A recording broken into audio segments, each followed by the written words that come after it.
So I've been having conversations a lot about relationships lately, and I wanted to share part of a conversation that I had with a client that I've also experienced, and so you might have experienced this as well, and that is friendships that just naturally grow apart over time.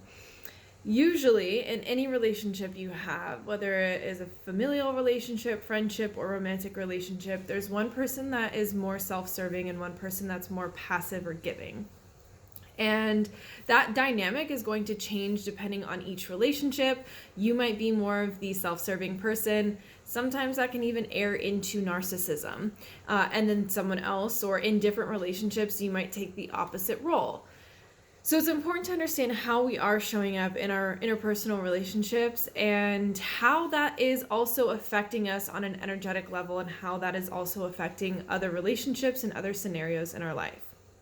So if you have a friend or a relationship or a family member, whatever it might be, if you are involved in any relationship that you feel like you are giving constantly more than you're receiving, that you're always there for this person, and when you need them to be there for you, they are like non-existent, they're too busy, they've got other stuff going on, they're absent-minded or emotionally absent, whatever it might be. If you feel like this, it's time for you to understand what boundaries you need to set. It's time to set a boundary. A boundary with yourself. You have to have that self-realization that, one, this is what's going on and this is how it's making me feel. But also, two, if you're typically erring towards being overgiving and passive, then that means it's time for you to set a boundary with yourself. Have that hard talk with yourself and put the foot down. Be like, bitch, I'm not acting like this anymore because this relationship is not serving me as I want it to. And you don't have to be harsh about it. You don't have to have an argument, but it's time to share your truth, to set the boundary and share your truth with the other party. Now, typically what happens here is if this person either has an anxious attachment style, or if this person is typically more errs on the narcissist side in that particular relationship, what I've seen in my own personal experience as well as in client experiences is this person will likely try and make you feel bad. In the dynamic of that relationship, if they're typically the self-serving, the narcissist, and you're typically the passive person that doesn't have boundaries and constantly giving, they recognize this, and that's what they're accustomed to. They're accustomed to constantly getting more out of you than they need to give you. Although this feels like crap, you've also participated in this conditioning. And you're over it now. You're ready to break free from this pattern, and you're ready to set new boundaries. This is going to feel uncomfortable for that other person. This person is going to feel like you're a bad friend, that you're being mean, that you're like, what happened to you? You used to be so cool, you used to be so nice, and now you're being rude. Like, this isn't what I'm used to. So it's typical that they're going to try to make you feel like a bad friend, down talk you, manipulate you, gaslight you, or flip it back on you to make you feel like you're in the wrong. This is gaslighting, this is manipulation, and this is a common tactic that narcissists use.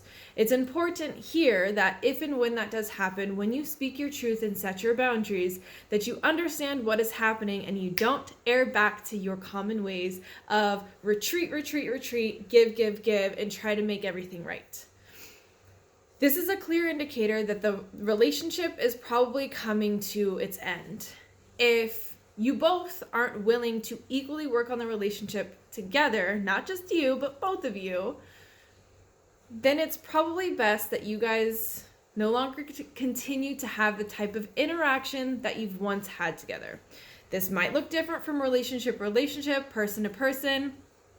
Sometimes that means do not be friends at all. Sometimes this means you have to take a large step away. You can still be tight with each other, still be cool, but you just don't interact on a regular basis or expect as much from the other person. Obviously, you're going to have to assess this for yourself. But keep this in mind. How much energy is trying to make this relationship work? How much energy is this sucking from you? How much energy, time, worry, fear, self-doubt, whatever else is going on, how much of that are you putting into this relationship that is probably pretty exhausting and it's not serving you in a positive way?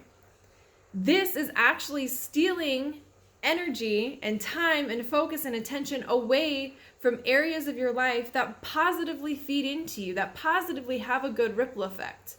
So think of it like this. If you make a decision, if you choose to set this boundary, to hold firm with your boundary, and that might mean this relationship is no longer going to continue. If you choose to do that, think of how much space you're going to free up within your life to attract more aligned relationships and opportunities that are going to make you feel good, that are going to honor your core values, that are going to honestly fill your cup up when this relationship that you are probably having a lot of issues and drama around are draining you. So think of it like that. If you're having trouble making that decision, setting the boundary, how much energy is this stealing from you and your life and other relationships? And all of these other things are really good for you and could be positively filling that space and creating a better ripple effect for you. Just things to think on.